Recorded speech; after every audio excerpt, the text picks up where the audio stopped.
So welcome to Tamil reviews.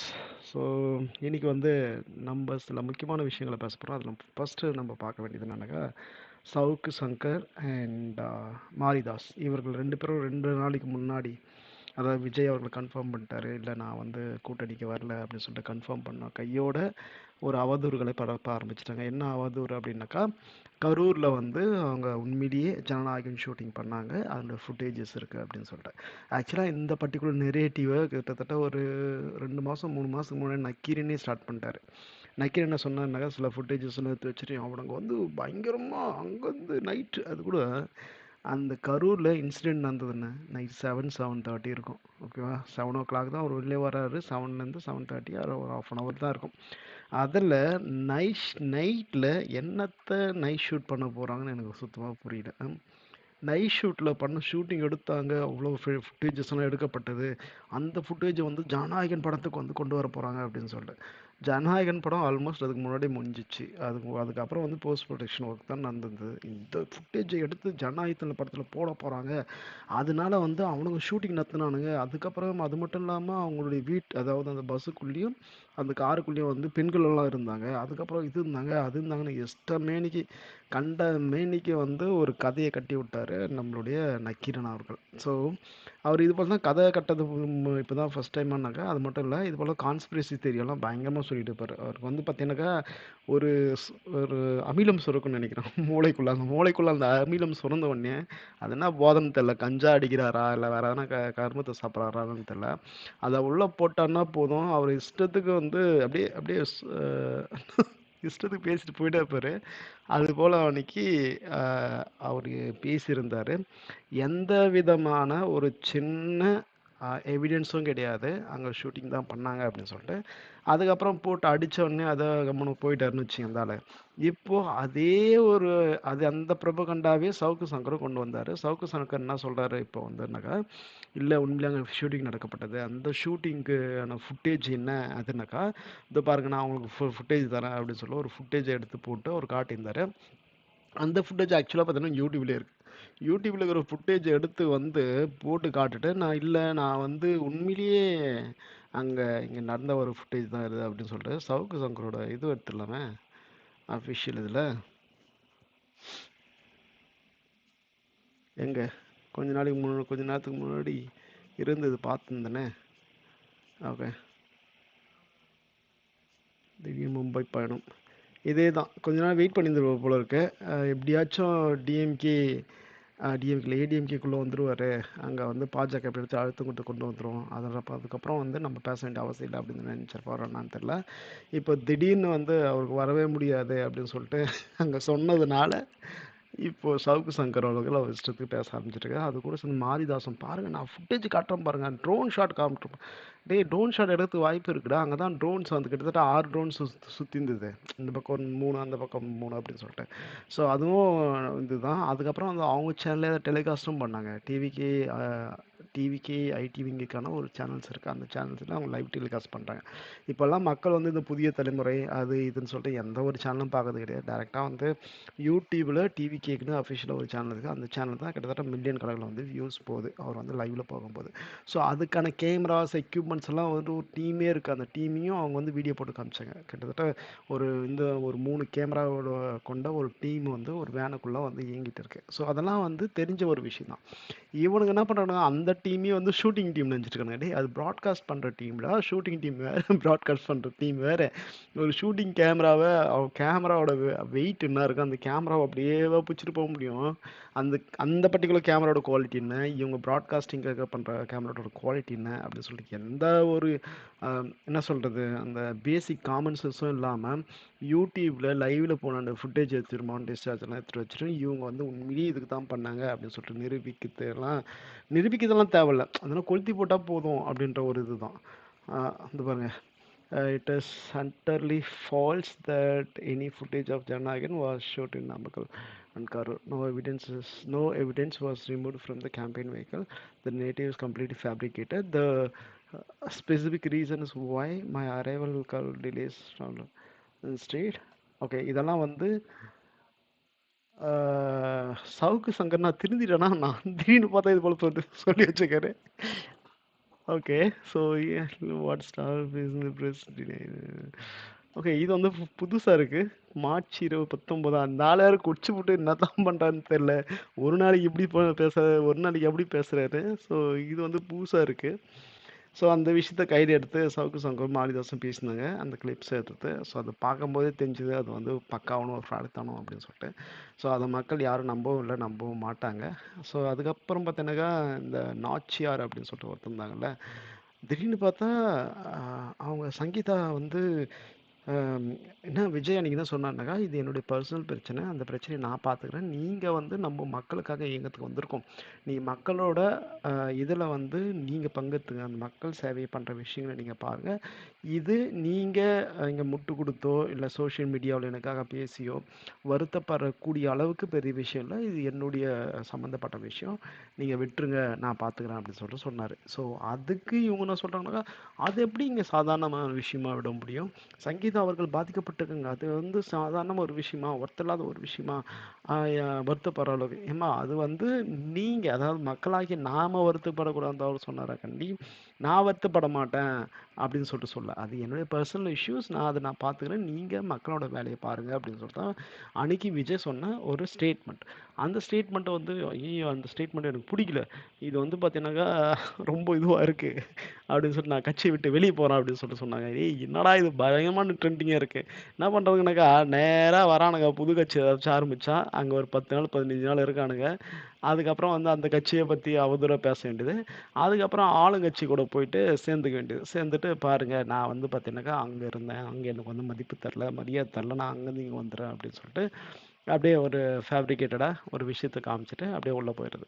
So இது போல விஷயங்கள வந்து இவங்க தான் ஃபர்ஸ்ட் டைம் பண்றாங்களான்னு ஃபர்ஸ்ட் டைம் பண்றாங்கன்னு கேட்டா இதுக்கு இல்ல. இதுக்கு முன்னாடியே 2, 3 பேர் வந்து டிவிகேக்குள்ள வந்து ஒரு 3 மாசமோ, 6 மாசமோ இருந்துட்டு, அதுல ஒரு ஐப் வாங்கிட்டு சோசியல் மீடியாவுல வந்து அக்கவுண்ட்ஸோட லிங்க்டின், ஃபேஸ்புக் இதுலலாம் அக்கவுண்ட்ஸ் எல்லாம் ஏத்திக்கிது. ஏத்தி முடிச்ச உடனே 4, 5 பேட்டிகள் குடுக்குறது. அதுக்கப்புறம் உடனே பார்த்தீங்கன்னாக்க அடுத்த 2 மாசம் இல்ல 3 மாசத்துலயே வந்து டிஎம்கேல போய் ஐக்கியமாயிருது. அதுவும் யாரு முன்னாடின்னா முதல்வர் முன்னாடி. எப்பா முதல்வர் வந்து இங்க கூப்பிட்டு போயிட்டு கட்சியில சேர்க்கிற அளவுக்கு அவ்வளோ பெரிய ஆளுகளா இவங்க அப்படின்னு கேட்டாக்கா எனக்கு தெரியல. ஆனா இப்போ டிஎம்கே நிலைமை என்னன்னாக்கா யார் வந்தாலும் ஓகே தான் நாங்க சேர்த்துக்கிறோம் அப்படின்ற மாதிரி தான் அவங்க இயங்கிட்டு இருக்காங்க. இங்க பார்த்தீங்கன்னாக்கா இந்த அம்மா ஃபர்ஸ்ட் பிஜேபியில் இருந்திருக்காங்க. அதுக்கப்புறம் வந்து பார்த்தீங்கன்னாக்கா ஏடிஎம்கேவில் நம்மளுடைய ஓபிஎஸ் முன்னாடி இபிஎஸ் முன்னாடி இருந்திருக்காங்க. இபிஎஸ்ஸா ஓபிஎஸ்ஸா ஓபிஎஸ்ல இருந்திருக்காங்க. அதுக்கப்புறம் டிவிகே அப்புறம் டிஎம்கே வந்து டிஎம்கே. இந்த அம்மா போகிற ஒரே கட்சி வந்து காங்கிரஸ் மட்டும்தான். அடுத்தது வந்து காங்கிரஸ்னு போய் சேர்ந்துருவாங்க அப்படின்னு சொல்லிட்டு நினைக்கிறேன். ஸோ அவங்க வந்து வெளியே சொல்கிற விஷயமெல்லாம் பார்க்கும்போது பார்த்தீங்கன்னா அவ்வளோ பரபரப்பாக இருக்குது. அதுக்கப்புறம் இந்த அம்மா மேலே சில அலிகேஷன்ஸ் இருக்குது. அந்த அலிகேஷன்ஸ் வந்து பார்த்தீங்கன்னா நக்கீரன் அதாவது நம்ம சொன்னோம்ல ஒரு மாதிரி ஆகிடுவார் அவர் ஏதாச்சும் ஒன்று சாப்பிட்டாருன்னா அது போல் இஷ்டத்துக்கு ஏதோ கதை கட்டி விட்ட ஒரு கதையெல்லாம் இருக்குது. அது எந்த அளவுக்கு உண்மைன்னு தெரியல. அது நிரூபிக்கவும் படலை. இந்த அம்மாவை எதிர்த்து ஒரு கேள்வியும் கேட்கல. அது செந்தில் தான் வந்து உட்காந்து பச்சிருந்தார். இது போல் வந்து இந்த அம்மா வந்து இந்த மாதிரி விஷயங்களை பண்ணுறாங்க அப்படின்னு சொல்லிட்டுலாம் வந்து பேப்பரில் ஒரு கட்டுரை வந்ததாக அவர் படித்து காட்டியிருந்தார். ஸோ அந்த கட்டுரையும் வந்து பொதுவெளியில் இருக்குது. நீங்கள் அதை படிங்க. ஸோ இவங்க வந்து கட்சியை விட்டு வேறு கட்சியில் போய் ஜாயின் பண்ணியிருக்காங்க. கூடிய சீக்கிரத்தில் இவர்கள் வந்து வேற எதனா கட்சியில் போவாங்க. அதுக்கப்புறம் எல்லா கட்சியிலும் பிஜேபி, ஏடிஎம்கே, டிவிகே, டிஎம்கே இப்போ இருக்கிற ஒரே கட்சி எதுனாக்க காங்கிரஸ்ன்னு தான் நினைக்கிறேன். அந்த காங்கிரஸில் போய் சேர்ந்துருவாங்க அப்படின்னு சொல்லிட்டு நம்ம தெரிஞ்சுக்கலாம். அதுக்கப்புறம் வந்து பார்த்தீங்கன்னாக்கா இந்த மனித பட்டிகள் அப்படின்ற ஒரு விஷயம் வந்து புதுசாக செந்தில் பாலாஜி அவர்களை இன்ட்ரடியூஸ் பண்ணியிருக்காருன்னு நினைக்கிறேன். ஸோ செந்தில் பாலாஜியோட கரூர் தொகுதியில் என்ன பண்ணியிருக்காங்க அப்படின்னு கேட்டாக்கா இது போல் மனித தொட்டிகளை வந்து தொட்டிகள் இல்லை பட்டிகள் மனித பட்டிகளை வந்து கட்டி வச்சுருக்காங்க. பெரிய ரூம் இருக்குது. அதாவது நம்ம டிவிகே மாநாடு நடத்தும் ஒரு பெரிய குடோன் மாதிரி ஒன்று கட்டியிருந்தாங்கல்ல. ஏன்னா வந்து போலீஸுகளுக்கு வந்து திடீர்னு வந்து ஒரு ஆப்ளிகேஷன் வந்துச்சு மக்கள் மேலே வந்து ஒரு கருணை வந்துட்டுன்னு நினைக்கிறேன். ஸோ அதனால் வந்து மக்கள் வந்து வெயிலில் இருக்காங்க. நீங்கள் என்ன பண்ணுங்கள் ஒரு பெரிய பந்தல் மாதிரி ஒன்று போட்டுருங்க அப்படின்னு சொல்லிட்டு சொன்னோன்னே ஜெர்மன் முறையில் பந்தலெல்லாம் போட்டிருந்தாங்கல்ல. ஸோ அது போல் பந்தல்களை வந்து இப்போ கரூரில் செந்தில் பாலாஜி அவர்கள் போட்டிருக்காரு. ஸோ அதில் என்னன்னாக்கா நீங்கள் ஒரு ரூ. 500 அதில் போய் ஒரு நாள் ஃபுல்லாக இருந்தீங்கன்னா ரூ. 500 ப்ளஸ் ஸ்நாக்ஸு சாப்பாடு அதுக்கப்புறம் சில பரிசு பொருட்கள் அப்படின்னு தரதுதாக மக்கள் வந்து கம்ப்ளைண்ட் பண்ணியிருக்காங்க. இந்த கம்ப்ளைண்ட் வந்து சிவிஐ ஜில் விஜில் விஜில் அப்படின்னு சொல்லிட்டு ஒரு ஆப் இருக்குல்ல. அந்த ஆப்லேயும் மக்கள் வந்து ஆல்ரெடி கம்ப்ளைண்டாக ரிஜிஸ்டரும் பண்ணியிருக்காங்க. ஆனால் வர அதிகாரிகள் என்ன பண்ணுறாங்க வந்து இது வந்து ஃபேக் நியூஸ் அப்படின்னு சொல்லிட்டு அப்படியே போட்டுட்டு போயிட்டே இருக்கிறது தான் வந்து இங்கே மக்கள்லாம் கம்ப்ளைண்ட் பண்ணியிருக்காங்க. இதை பற்றி யாரும் பேசுன மாதிரி தெரில. இந்த மனித திடீர்னு முளைச்சது, இது எங்கேருந்துடா முளைச்சது பாருங்க, அப்படியே சுற்றி கட்டி வச்சுக்கிறாங்கடி. இதுக்குள்ள மனுஷங்களை அடக்கி வச்சு உள்ள தாயம் விளையாடுறாங்களா என்ன விளையாடுறாங்கன்னு தெரிய மாட்டேங்குது. இவங்க எப்படியாப்பட்ட ஆளுன்னு தெரியுங்கள. நம்ம ஏடிஎம்கே ஆட்சியில் வந்து ஜெயலலிதா அவர்கள் இறந்த உடனேயே அங்கே இருக்க எம்எல்ஏங்கள்லாம் கூப்பிட்டு போயிட்டு ஒரு ரெசார்ட்டில் வச்சு கும்மாளம் அடித்து அதுக்கு வந்து பல பல பல விதமான இதெல்லாம் சப்ளை பண்ணி அந்த வீடியோலாம் எடுத்து வச்சு என்கிட்ட அந்த வீடியோ இருக்குது அப்படின்னு சொல்லிட்டு இங்கே ஒருத்தர் இருந்தார்ல, கருணாசன்ற ஒருத்தர், அவர் வந்து மக்களையோ இல்லை வந்து அரசியல்வாதிகளும் எப்படி பயன்படுத்தியிருந்தாரு அப்படின்னு சொல்லி நம்ம பார்த்துருக்கோம். ஸோ இவனுங்க வந்து சுற்றி குடோட் போட்டு வச்சுக்கணுங்க, உள்ள என்ன பண்ணுறாங்கன்னு தெரியல, சீட்டாரானுங்களா தண்ணி வச்சுட்டு பார்த்துருக்கானுங்களா அப்படின்னு சொல்லிட்டு எந்த ஒரு விஷயமும் தெரிய மாட்டேங்குது. ஸோ மக்களாகிய நீங்கள் கொஞ்சம் உஷாராக இருங்க மக்களே. நீங்கள் திமுக வந்து 500 ரூபாய் கொடுக்குன்னு போயிடாதீங்க, உங்ககிட்ட இந்த இருக்கிறதும் ஊறி விட்டா வெளியான போனுங்க, அதே போல் ஆளுங்க. ஸோ இது போல் ஒரு புது ட்ரெண்டிங்கை வந்து நம்ம செந்தில் பாலாஜி அவர்கள் ஆரம்பிச்சிருக்கான்னு நினைக்கிறேன். இந்த ஆளெல்லாம் வந்து ஜெயிலில் பிடிச்சி போடாமல் இது போல் கிரிமினல் பேக்ரவுண்ட் உள்ளவங்கலாம் விட்டு இந்த அரசியலில் வந்து வேடிக்கை பார்க்கறதெல்லாம் பார்க்கும்போது ரொம்ப கஷ்டமாக தான் இருக்குது. கரூர் கேஸில் வந்து கிட்டத்தட்ட ஒரு 6 மணி நேரம் விசாரணை நடந்திருக்கு. இந்த ஆள் வந்து கரூர் இன்சிடெண்ட்லேயே இல்லை, நேராக ஹாஸ்பிட்டலில் தான் இருந்தார். ஸோ அப்படி இருக்கும்போது சிபிஐ எந்தனுடைய அடிப்படையில் வந்து இவர் கூப்பிட்டு விசாரணை பண்ணாங்க அப்படின்னு சொல்லிட்டு ஒரு மீடியாவும் கேள்வி எழுப்ப, ஒரே ஒரு சின்ன என்ன சொல்கிறது, அந்த பட்டிமன்றம் மாதிரி உட்காந்து பேசிட்டு பாருங்களா, பட்டிமன்றம் அந்த விவாத மேடையில் வந்து எவனுமே கேள்வியும் கேட்கல. விஜய் போனார் அப்படின்னாக்கா அதில் ஒரு அர்த்தம் இருக்குது. விஜய் ஆர்கனைஸ் பண்ண ஒரு ஈவெண்ட்டு, விஜய் பேசின ஒரு ஈவெண்ட்டு, விஜய் வந்து 3 முறை போனார், விளக்கம் கொடுத்தாரு. ஸோ சம்பந்தமே இல்லை செந்தில் பாலாஜி ஏன் அதுக்கு போனார், அப்போ செந்தில் பாலாஜி கை எந்த அளவுக்கு அந்த தொகுதியில் இருந்திருக்கு, விஜயை நோக்கி செருப்புகள் வீசப்பட்டது, இதுக்கு முன்னாடி எந்த ஒரு நிகழ்ச்சியிலும் வீசப்படாத செருப்பு இந்த பர்டிகுலர் இதில் வந்து ஒரு முறையில் 2 முறைக்கு மேலே வந்து வீசப்பட்டது. அதை லைவில் எல்லாருமே பார்த்தோம், அதை வந்து மறுக்கவும் முடியாது. அப்படி இருக்கும்போது ஸோ அங்கே சில ஆட்கள் வந்து செட் பண்ணியிருக்கானுங்க அப்படின்னு தானே புரிஞ்சுக்க முடியுது. அந்த ஆட்கள் சும்மாவே வந்து செருப்பு வீசுறாங்க. செந்தில் பாலாஜி அப்படின்னு சொல்லிட்டு பேரை சொன்னோடனே செருப்பு வீசுறது செந்தில் பாலாஜி தான், சூப்பர் ஸ்டாராங்க. சொல்லுங்க பார்க்கலாம். இது ரஜினி மாதிரி ஒரு ஆட்களுக்கான சூப்பர் ஸ்டார் அப்படின்னு சொல்லிட்டு இருந்துரு, ரஜினியை பற்றி ஏதாச்சும் சப்பா பேசும்போது செருப்பு வீசினா கூட அதில் ஒரு அர்த்தம் இருக்குது. அவரே வந்து 1 வருஷமா ஜெயிலில் போயிட்டு வந்து கையில் காலில் விழுந்து வந்து வெளியே உட்காந்துட்டுருக்காரு. ஒரு அமைச்சர் பதவி கூட பிடிங்கி விட்டுவாங்க. அப்படியேப்பட்ட ஆளு மேலே செந்தில் பாலாஜி 10 ரூபாய் பாலாஜின்னு பாடின உடனே செருப்பு வந்து வீசப்படுது அப்படின்னாக்கா, அங்கே உள்ள வந்து செந்தில் பாலாஜியோட ஆட்கள் இருந்திருக்காங்க தானே அர்த்தம். இதுக்கு முன்னாடியே வந்து சிபிஐலேருந்து வெளியான தகவல் அப்படின்னு சொல்லிட்டு சில விஷயங்கள் பரப்பப்பட்டதா இல்லையா. அதான் அங்கே இருக்க ஆம்புலன்ஸ்க்கெல்லாம் இங்கே வந்து ஆல்ரெடி செந்தில் பாலாஜியோட அக்கௌண்ட்லேருந்து காசு போயிருக்கு, சுற்றிட்டுங்க சும்மா நாளும் அப்படின்னு சொல்லிட்டு, அதாவது இன்சிடென்ட் நடத்துக்கு முன்னாடியே சும்மா ஆம்புலன்ஸ் போயிட்டு அந்த கூட்டத்தை வந்து டிஸ்டர்ப் பண்ணுற மாதிரி பொண்ணுங்க அப்படின்னு சொல்லிட்டுலாம் வந்ததாக வாட்ஸ்அப்பில் வந்து இவர், அதாவது அந்த பர்டிகுலர் இதுங்களுக்கு வந்து ஷேர் பண்ணப்பட்டதா சில எவிடன்ஸ் கிடச்சிருக்கு அப்படின்னு சொல்லிட்டு ஆல்ரெடி சொல்லியிருந்தாங்க. ஸோ அப்படிதெல்லாம் வச்சு செந்தில் பாலாஜி கூப்பிட்டாங்களா, இல்லை செந்தில் பாலாஜி எதுவும் கூப்பிட்டாங்க, செந்தில் பாலாஜி போய் அங்கே என்ன விளக்கம் கொடுத்தாரு அப்படின்னு சொல்லிட்டு சொல்லியிருக்கணுமா இல்லையா, அதை பற்றி பேசியிருக்கணுமா இல்லையா அந்த மீடியாஸ் வந்து, எதுவுமே பேசலை. வழக்கம் போல் என்ன பண்ணிட்டாங்கனாக்கா அந்த பழைய வீடியோவை தூக்கி வச்சுட்டு இந்த பாருங்க ட்ரோன் ஷாட்டு, இது வந்து இந்த ஃபுட்டேஜுக்கு எடுக்கப்பட்டது, இது வந்து அந்த ஃபுட்டேஜுக்கு எடுக்கப்பட்டதுன்னு சொல்கிறேன். ஏன்டா அவன் 500 கோடி ரூபாய் செலவில் வந்து படம் எடுக்கிறான், இது போல் ஒரு ஃபுட்டேஜஸ் அவன் எடுக்க முடியாதா என்ன? கரூரில் தான் அந்த அதுவும் நைட் ஷூட்டிங்கில் போய் அவனாச்சும் பண்ணி ஃபுட்டேஜ் எடுப்பானா, அதுக்கு முன்னாடி நடந்தது கூட எடுத்துகிட்டு போனால் கூட சரி ஓகே எடுத்துகிட்டு போயிட்டாங்க அப்படின்னு சொல்லிட்டுருக்கலாம். அப்படியே ஃபுட்டேஜ் எடுத்து படத்தில் போகிறதுனா புது விஷயமா என்ன? எவ்வளோ ஃபுட்டேஜஸ் வந்து அந்த கலைஞர் பண்ணார் அப்படின்னு சொல்லிட்டு எவ்வளோ ஃபுட்டேஜஸ் வந்து எடுத்து போட்டிருக்காங்க படத்துங்களில். ஸோ அதுபோல் ஃபுட்டேஜஸ் எடுத்து போகிறதெல்லாம் பெரிய விஷயம் இல்லை. ஆனால் அவங்க வந்து டெலிகாஸ்ட் ஆன ஃபுட்டேஜ் தான் எடுத்து போடுவாங்க. கண்டி இவ்வளோ சனங்களை கூப்பிட்டு உட்கார வச்சு இங்கே நான் ஷூட்டிங் பண்ணுறேன், இங்கே நான் க்ரேன் வைக்கல, க்ரேனில் வந்து கேமரா போக போகுது அப்படின்னு சொல்ல நான் பண்ணுவாங்களா என்ன?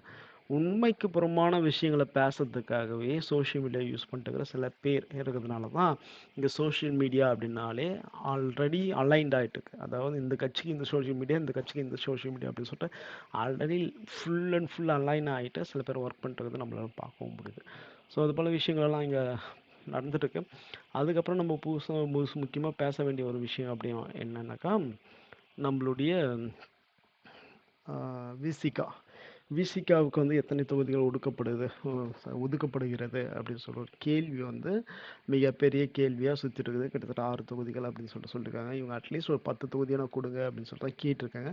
ஆனால் 10 தொகுதி கொடுக்கறதுக்கு வந்து மனசு இல்லை. அதான் சொல்லுவாங்கல்ல, எங்களுக்கு வந்து உங்களுக்கு இடம் வந்து நாங்கள் மனசில் கொடுத்துருக்கோம், மற்றபடி தொகுதியில் கொடுக்க முடியாது அப்படின்னு சொல்லிட்டு ஒரு பழைய டயலாகை வச்சு ஊரை ஏமாத்திருப்பாங்கல்ல. ஸோ அதே போல் டயலாக்ஸ் தான் இங்கேயும் நடந்துருக்குன்னு நினைக்கிறேன். திருமாவளவன் அவர்களே அட்லீஸ்ட் எனக்கு 10 தொகுதியான தாங்க அப்படின்னு சொல்லிட்டு கேட்டுக்காரு. ஆனால் இவங்க வந்து 6 தொகுதிக்கு மேலே தரமாட்டோம் அப்படின்னு சொல்லிட்டு தான் இவங்க முக்கிட்டுருக்காங்கன்னு நினைக்கிறேன்.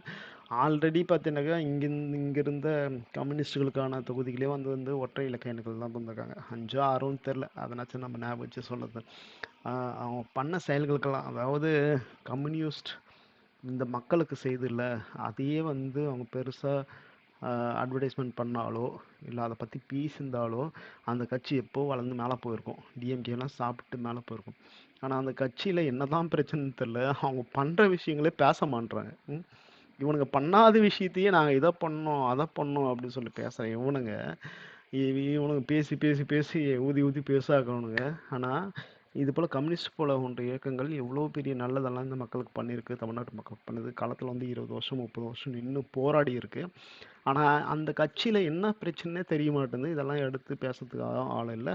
அது ஒரு பெரிய விதமாக விவாதிக்கக்கூடிய அளவுக்கு கொண்டு போகிற அளவுக்கும் திறமை கிடையாது அப்படின்னு தான் நம்ம சொல்ல முடியும்.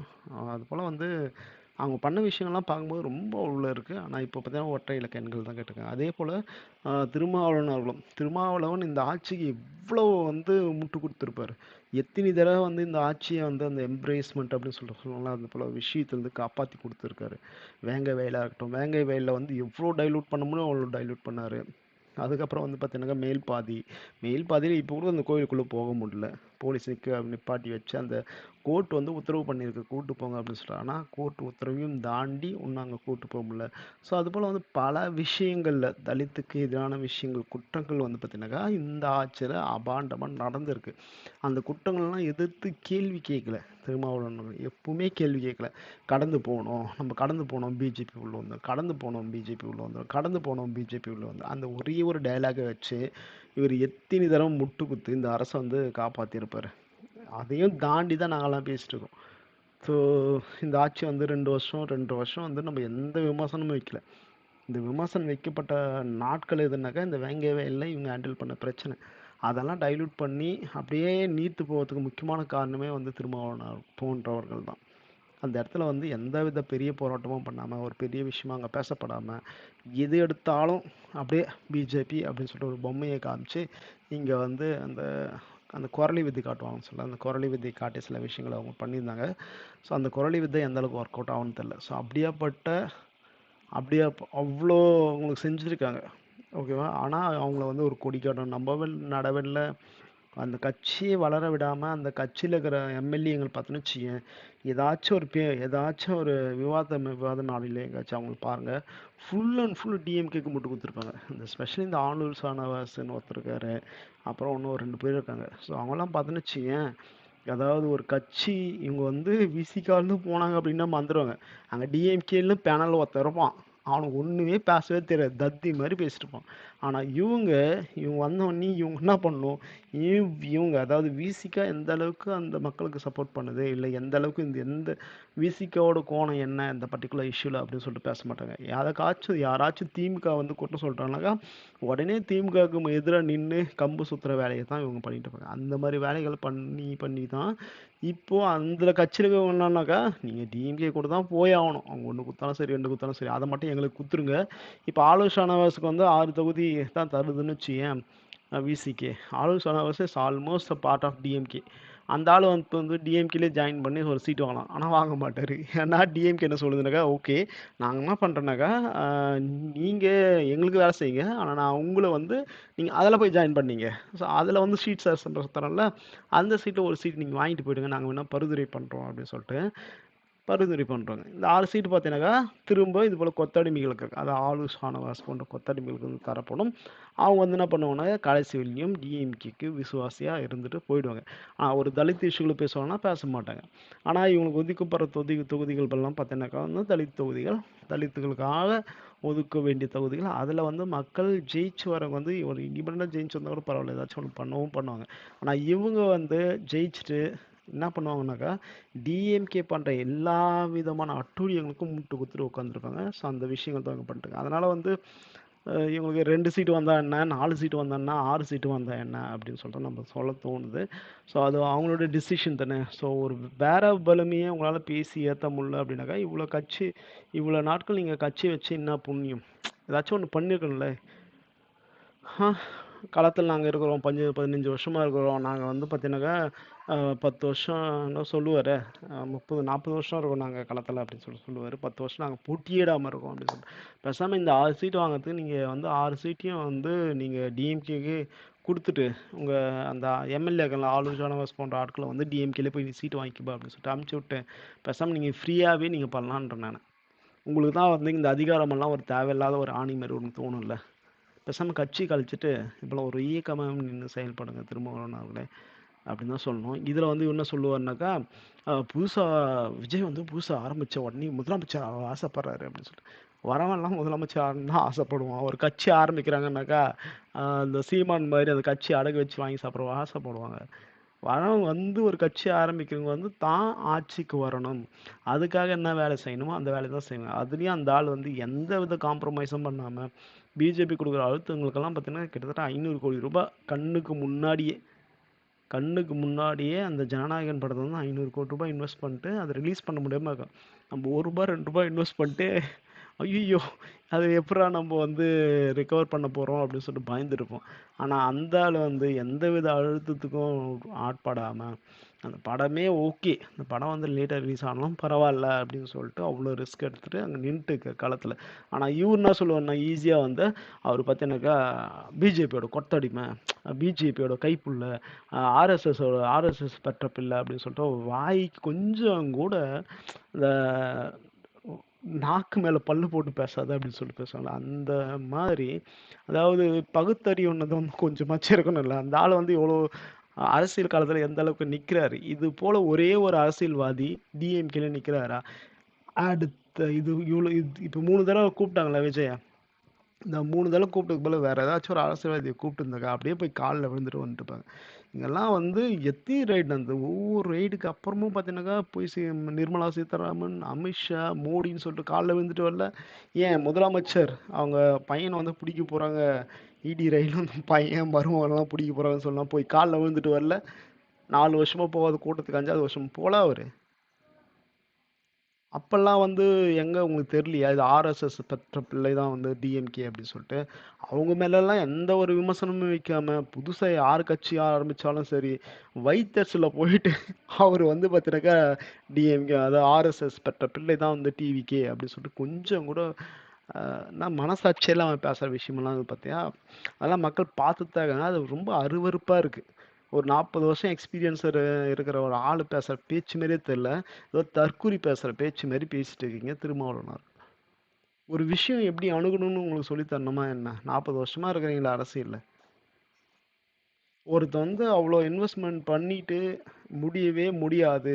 இப்போ கூட அவங்க வந்து கேட்டுக்கங்க, வாங்க நீங்கள் வந்து கூட்டணிக்குள்ளே வாங்க, 80 சீட்டு தரோம், உங்களுக்கு வந்து துணை முதல்வர் தரோம் அப்படின்னு சொல்லி நீங்களா இருந்தாக்கா ஓடி போயிட்டு இருப்பீங்க. நீங்கள் ஓட தேவையில்ல, உங்கள் கட்சியில் இருக்கிறவங்க எல்லாமே ஓட்டுப்பான் நேத்தி.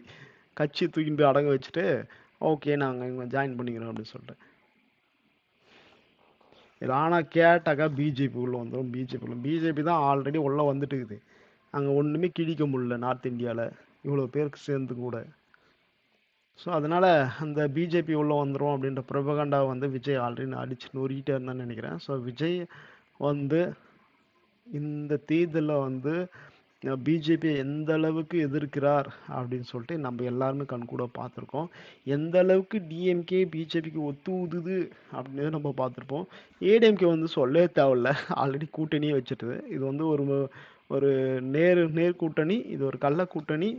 இவங்க 2 பேரும் சேர்ந்துட்டு நம்மகிட்ட சொல்லுவாங்க பிஜேபி உள்ள வந்துரும் எங்களுக்கு ஓட்டு போடுங்க அப்படின்னு சொல்லிட்டு. ஸோ மக்களாகிய நம்ம தான் கொஞ்சம் உஷாரா பார்த்து ஓட்டு போடணும் அப்படின்னு சொல்லிட்டு கேட்டுக்கொள்கிறோம். அதுக்கப்புறம் மிக முக்கியம் இது வேற காமெடி பீஸ் மாதிரி. ஸோ இவர் வந்து ஆல்ரெடி வறுத்தெடுத்தாச்சு. இவரும் தெலுங்கு தானா. தெலுங்கு நீங்கள் தெலுங்குல இருந்துட்டு போங்க, ஒன்றும் பிரச்சனை இல்லை. அங்கே போயிட்டு நாயுடு அப்படின்னு சொல்லிட்டு சொல்லாதீங்க. அதுதான் நம்ம சொல்ல வரோம். ஜாதி பற்றி பேச வேணாம் அப்படின்றது தான் எல்லாரோடைய வேண்டுகோளும் கூட. தமிழ்நாட்டில் ஜாதி பற்றி பேச வேணாம் அப்படின்னு சொல்கிறதுக்கு முக்கியமான காரணம் என்னக்கா, ஆல்ரெடி எல்லாருமே ஜாதியோடு தான் பிரிஞ்சிருக்கானுங்க. அட்லீஸ்ட் சோஷியல் மீடியா அந்த பொது வெளியில் பேசும்போது கொஞ்சம் நாகரீகம் கருதி அதெல்லாம் பேசாதீங்க அப்படின்னு சொல்லிட்டு சொல்கிறோம். அந்த ரெஸ்ட்ரிக்ஷன் நம்ம எடுத்துன்னு வச்சுக்கேன், அவன் வந்து இந்த பக்கம் ஒரு ஜாதி அந்த பக்கம் ஒரு ஜாதின்னு சொல்லிட்டு வீடியோ போட்டு போஸ்ட் போட்டு வயிறு விட்டு போனாங்க. அது வந்து பார்த்தீங்கன்னா சட்டம் ஒழுங்கு பிரச்சனை அப்படின்னு சொல்லிட்டு ஒரு புதிய பிரச்சனையை கலப்பி விட்டுரும். ஸோ அதனால தான் வந்து நீங்கள் எப்படியாவது இக்கட கட்டு போங்க. ஜாதி வந்து இன்னமும் தமிழ்நாட்டில் இருக்க தான் இருக்குது. ஒவ்வொரு கிராமமும் ஜாதி வாரியாக தான் பிரிக்கப்பட்டிருக்கு. ஊர் காலனி அப்படின்னு சொல்லிட்டு ஒரு ஸ்ட்ரக்சர்ஸ் வந்து இன்னமும் இருக்குது. அதெல்லாம் வந்து இவங்க ஒழிக்கிறதுக்கு எந்த வித நடவடிக்கையும் எடுக்கலை. கிட்டத்தட்ட பவள விழா கட்சி, பவள விழா பாப்பாவுக்கு வந்து அதுக்கெல்லாம் டைமே கிடையாது. அது வந்து நடந்துட்டு தான் இருக்குன்னு வச்சுங்களேன். அட்லீஸ்ட் புதுவெளியில் இது போல் பேசுகிறவங்கள வந்து நம்ம கண்டிக்காமல் விட்டோன்னு வச்சுக்கேன், அதுக்கப்புறம் ஜாதி படம்லாம் எடுத்து தள்ளுவானுங்க. கிட்டத்தட்ட 80s எடுத்தானுங்கள்ல, அது போல் ஜாதி படங்கள்லாம் எடுத்து தள்ளி அது ஜாதி பெருமைகளை பேசி எல்லா தீண்டாமையும் வந்து ஒரு அஃபிஷியலான ஒரு ஸ்லோகனாக கொண்டு வரத்துக்கும் வாய்ப்புகள் உண்டு தேவை கட்சிகளில். ஸோ அதை அவாய்ட் பண்ணதுக்காக தான் நம்ம இது போல் பற்றி பேசாதீங்க அப்படின்னு சொல்லிட்டு சொல்கிறோம். ஸோ இதுதான் 500 சதுர அடி பரப்பில் வந்து நீர் பந்தலாம். இது நீர்மோர் பந்தல். இது போல் ஒரு நீர்மோர் பந்தல் எங்கெல்லாம் பார்த்துருக்கீங்க? கிட்டத்தட்ட பவள பாப்பா இத்தனை வருஷமாக ஆட்சியில் இருக்குது. இவ்வளோ பெரிய பந்தலை, நீர்மோர் பந்தலை நான் பார்த்ததே கிடையாது. இப்போ போட்டு வச்சுருக்காரு நம்ம கரூரில் செந்தில் பாலாஜி அவர்கள். பிரம்மாண்டமான நீர்மோர் பந்தலாம். இதுக்குள்ளே போனீங்கன்னாக்கா 500 ரூபாய் உரிமை தொகையும் வழங்கப்படும். உரிமை தொகை பார்த்தியா? இதெல்லாம் வந்து கேட்க மாட்டானுங்க. ஆனால் படம் வெளியே வரலாமா வேணாவா அப்படின்னு சொல்லிட்டு இப்போ வந்து அந்த central board of film corporations இருக்குல்ல, சென்சார் போர்டு. இப்போ சென்சார் போர்டு என்ன சொல்லுதுன்னாக்கா, certification board of film corporation something, okay. இப்போ அது என்ன சொல்லுதுனாக்கா, நாங்கள் படம் பார்த்து முடிச்சிட்டோம். ஆனால் இது வந்து பார்த்தீங்கன்னா எலெக்ஷன் டைமில் வந்து விஜய் வந்து அந்த படத்தில் நடிச்சிருக்காரு. அதனால் நாங்கள் என்ன பண்ணோம், எலெக்ஷன் கமிஷனை ரிப்போர்ட் பண்ணுறோம். எலெக்ஷன் கமிஷன் இது பார்த்து சொன்னால் ஓகேவா இருக்கும் அப்படின்னு சொல்லி. எனக்குன்னா இது நான் எப்படா எலெக்ஷன் கமிஷன் வந்து படங்களெல்லாம் பார்த்து அப்ரூவ் பண்ண ஆரம்பிச்சது. இப்போ இப்போ வந்து அந்த டூன் ஒன்று துருந்தரோ சொல்லிட்டு டூனு அதில் தான் மோடி வேஷத்தில் யாராவது ஒருத்தர் வந்திருக்காங்களாம். அப்போ வந்து மோடி எலெக்ஷன் டைமில் வந்து மோடியோட ஃபோட்டோ வச்சு ப்ரொபகண்டா பண்ணதெல்லாம் தப்பா இல்லையா? என்னத்த எலெக்ஷன் கமிஷன் வந்து அது பிரைமரி ஜாபை விட்டுறானுங்க. வந்து இது பண்ண நீர்மோர் பந்தல்னாலும் வந்து கண்டுக்க மாட்டானுங்க. அதெல்லாம் விட்டு நாங்கள் படம் பார்த்துட்டு படத்தை அப்ரூவ் பண்ணலாமா வேணாவா அப்படின்னு சொல்லிட்டு செகண்டரி சிபிஎஃப்சி போர்டாக மாறிட்டுக்குன்னு நினைக்கிறேன் எலெக்ஷன் கமிஷன். இந்த கூத்தெல்லாம் வந்து அதாவது ஒரு பயம், ஒரு மனிதனை பார்த்து இவ்வளோ பயம் வந்துட்டு கடா அப்படின்னு சொன்னால் கேட்க தோணுது.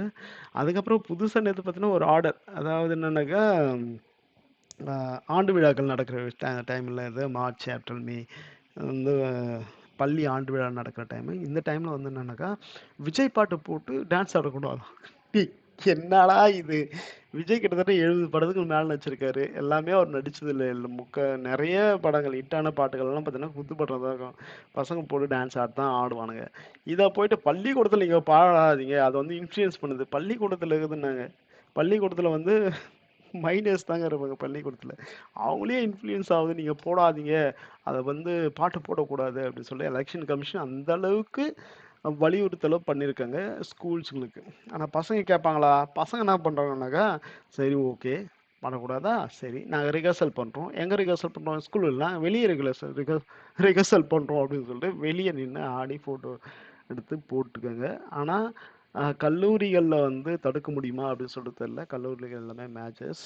ஸோ அதாவது இந்த சுதந்திரம் அப்படின்னு சொல்லிட்டு ஒரு விஷயம் இருக்குல்ல, அதாவது கருத்து சுதந்திரம். மக்கள் வந்து அவங்களுக்கு பிடிச்ச பாட்டு போட்டு ஆடுறதுக்கோ, இல்லை இந்த பாட்டு தான் போடணும், இந்த பாட்டு பாடக்கூடாது அப்படின்னு சொல்லிட்டு எலெக்ஷன் கமிஷன் இப்போ புது டிஜிட்டல் மீடியாவாக ஒர்க் ஆகிடுதுன்னு நினைக்கிறேன். இந்த பாட்டு நீங்கள் போட்டு ஆடலாம், இந்த பாட்டு போட்டு ஆடக்கூடாது, இந்த படத்தை நீங்கள் ரிலீஸ் பண்ணலாம், இந்த படத்தை நீங்கள் ரிலீஸ் பண்ணக்கூடாது அப்படின்னு சொல்லிட்டு இந்த டிஜிட்டல் இதை கண்ட்ரோல் பண்ணுற விஷயமா பண்ணிட்டு இருக்கு. அதே இந்த பக்கம் பார்த்துன்னு வச்சுக்க, ஒரு நெட்ஒர்க்கே வச்சுருக்கானுங்க. சன் டிவி சன் டிவி 24/7 டிஎம்கேவோட ஐடிவிங்க மாதிரி செயல்படும். அதில் சன் நியூஸும் அப்படி தான், கலைஞர் டிவி அப்படி தான். ஸோ இது போல் ஒரு பெரிய பெரிய மீடியாஸ் எல்லாம் வச்சுட்டு இவங்களெல்லாம் யார் மானிட்டர் பண்ணுவாங்க அப்படின்னு சொல்லிட்டு ஒரு விஷயம் இல்லை. இதில் வந்து 24/7 நம்ம ஷூட்டிங் ஸ்டார் ஒருத்தருக்கல. ஷூட்டிங் ஸ்டார்னா யார்? முக ஸ்டாலின் தான். ஷூட்டிங் ஸ்டார் வந்து 24/7 ஏதாச்சும் ஒரு ஷூட்டிங்லேயே இருக்காரு. திடீர்னு ரீல்ஸ் போகிறாரு, ரீல்ஸ் அப்புறம் வந்து பார்த்தீங்கன்னா இன்ஸ்டாகிராமில் ரீல்ஸ் போட்டுக்காரு, யூடியூப்பில் வீடியோ போட்டுக்காரு. இதையே 24/7 உட்காந்துட்டு எவனோ அது சொல்லிட்டுக்காம போல இருக்கு. நம்ம வந்து நீங்கள் வெளியே போக வேண்டாம் தலைவரை, இது போல் ஒரு 4 வீடியோ போட்டால் போதும் தலைவரை, நம்ம வந்து பக்கவா இல்லை தலைவரை அப்படின்னு சொல்லிட்டு. யாருன்னாக்கா நம்ம பரோட்டா செந்தில் வேலு வச்சு தான் சொல்லியிருக்காருன்னு நினைக்கிறேன்.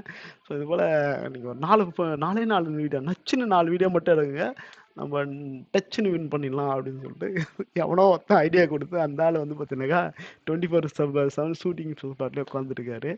எங்கே போய் நிற்க போகுதுன்னு தெரில இதெல்லாம் பார்க்கும்போது. ஸோ மக்களாகிய நீங்கள் கொஞ்சம் உஷாராக இல்லைன்னு வச்சிங்கன்னா நம்மளை வந்து மொட்டை அடிச்சுட்டு வெளியே தூக்கி போட்டு போயிட்டே பண்ணுங்க நினைக்கிறேன். சரி, ஓகே. ஸோ இதை பற்றி நீங்கள் என்ன நினைக்கிறீங்க அப்படின்னு சொல்லிட்டு மறக்காமல் கமெண்ட் பண்ணுங்கள். மறக்காமல் இந்த சேனலை வந்து சப்ஸ்கிரைப் பண்ணி வச்சுங்க. அதுக்கப்புறம் வந்து பார்த்தீங்கன்னாக்கா இந்த சேனலை சப்ஸ்கிரைப் பண்ணிங்க. ஸோ இதில் வந்து நம்ம ஏஐ பற்றிலாம் பேசுவோம். அதனால் வந்து இந்த சேனல் லிங்க்கும் நான் தந்துடுறேன். ஸ்டுடியோ.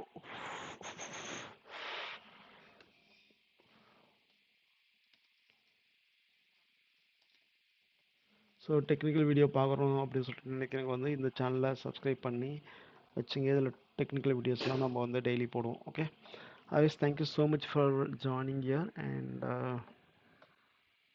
நன்றி மக்களே. ஓட்டு வந்து மறக்காமல் விசில் சின்னத்துக்கே போட்டுருங்க. நம்ம தான் இந்த தடவை வரணும். அட்லீஸ்ட் வந்து ஒரு குறிப்பிட்ட நம்பர் ஆஃப் சீட்ஸ் நம்ம ஜெயிக்கணும் அப்படின்னு சொல்லிட்டு சேர்ந்து செயல்படும். நன்றி, வணக்கம்.